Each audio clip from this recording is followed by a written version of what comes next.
तालबा की खुदसूजी मामले पर ओडिशा असेंबली के रूबरू जबरदस्त एहतजाज। हुकूमत पर इंसाफ में ताखीर का लगा इल्जाम। राहुल गांधी ने महलूक के वालिद से फोन पर की बात।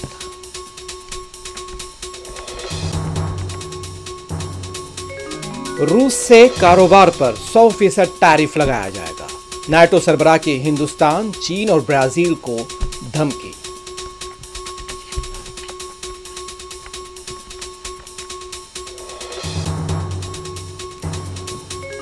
दिल्ली में 5 स्कूल्स को फिर मिली बम से उड़ाने की धमकी। स्कूल अहाते को कराया गया खाली, तलाश जारी।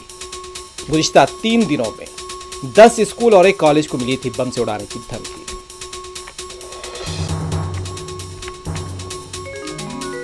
फौजा सिंह को टक्कर मारने वाला मुश्तबा मुलजिम गिरफ्तार। सीसीटीवी फुटेज की मदद से पुलिस की कार्रवाई।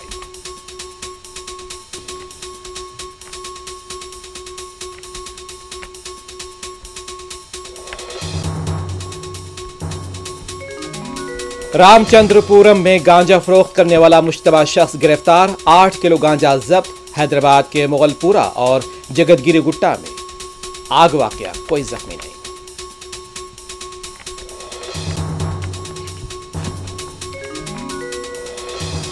गजा पर इजरायली फौज के हमले जारी। मजीद 20 फलस्तीनी शहीद, कई जख्मी।